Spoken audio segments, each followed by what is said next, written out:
समझने के लिए जब आप नींद से जागते हैं तब आपको बस उसको समझना है कि ये चेतना है, चेतना इंटेलिजेंस से कनेक्ट होगी, समय और स्थान का बोध, और फिर डिफाइन होता है ईगो।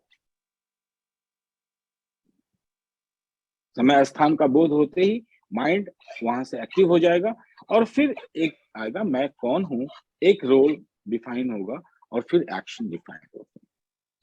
तो जब भी रोल कॉन्फ्लिक्ट हो जाए तो आपको 2 मिनट का ध्यान करना होगा और इसकी प्रैक्टिस आपको कंटिन्यूअस रखनी होगी एवरी डे। कभी भी जब आपको झपकी आए, नींद आए और वहां से आपको वापस लौट रहे हैं तो सिर्फ इसको हम अवेयरनेस करते हैं, होश भाषा में, कि यही होश है, इसी को साधना होता है, यही अवेयरनेस है। क्योंकि यहाँ पर ये हठयोग नहीं है कि आप नाक बंद करें खोलें, ये ध्यान, ये आसन, ये प्राणायाम, ये मुद्राएं, यहाँ पर ये कुछ भी नहीं है। यहाँ पर सिर्फ एक अवेयरनेस, होश है।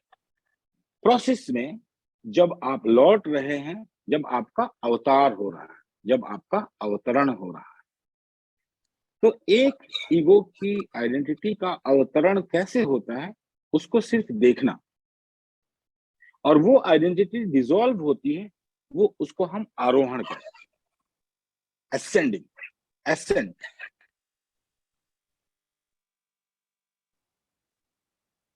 जब आप सोने जा रहे होते हैं तब आपका एसेंट है, पाथ ऑफ एसेंट। जब आप सो के वापस आ रहे हैं तो वो पाथ ऑफ डिसेंट है, आपका अवतरण हो रहा है, अवतार होने की प्रक्रिया है। इसलिए हमारे भारत दर्शन में कहते हैं कि प्रत्येक मनुष्य एक अवतार है, एक फंडामेंटल रियलिटी की तरह, कि प्रत्येक मनुष्य एक अवतार है, प्रोवाइडेड आपको यह प्रक्रिया समझ में आ जाए आरोहण और अवरोहण की। तो जब भी रोल कॉन्फ्लिक्ट हो रविशंकर जी, तो आप उसको मैनेज करने की कोशिश मत कीजिए, क्योंकि जितना मैनेज करने की कोशिश करेंगे वो उतना डिस्टर्ब होता चला जाएगा।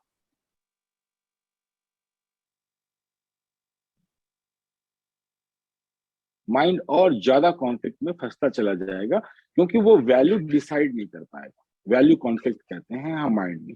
तभी हम डिटेल में इसमें बात करेंगे जब सिर्फ माइंड पर बात करेंगे। लेकिन चूंकि रोल कॉन्फ्लिक्ट ईगो सिस्टम से रिलेटेड है और चेतना का इंटेलिजेंस माइंड और ईगो के संबंधों से है, तो यहाँ पर ये परमानेंट डिसोल्यूशन के लिए आपको सिर्फ इतना ही ख्याल रखना है। आपको सिर्फ एक ध्यान सीखना है और वो ध्यान 2 मिनट का, और जब आप सो के उठ रहे होते हैं तब 2 मिनट का, और अगर आप पाथ ऑफ एसेंट भी सीखना चाहते हैं तब आप सोने जा रहे हैं तब 2 मिनट का। परमानेंट आंसर है।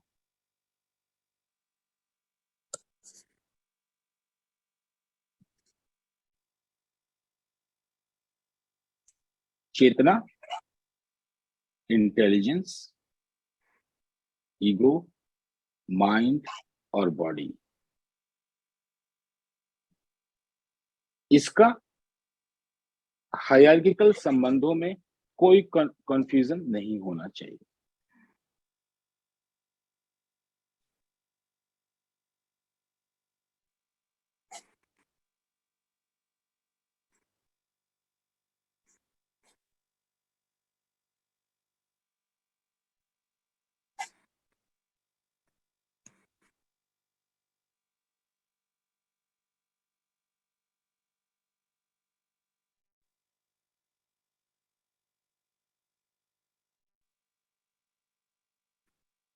रविशंकर जी, जी जी जी, क्लियर है अभी? हाँ काफी क्लैरिटी हुई। एक ही चीज मैं आपको तब तक बताता रहूंगा जब तक दूसरा अध्याय खत्म नहीं होगा। आप 1000 प्रश्न लेके आइए और आपको बार बार मैं बताऊंगा कि यही, उस तब आपको सांख्य समझ में आने लगेगा। प्रैक्टिकली इसका कैसे है ये और कैसे फंक्शन करता है।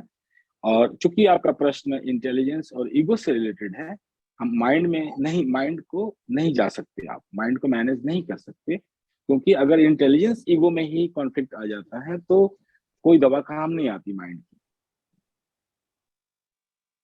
फिर वो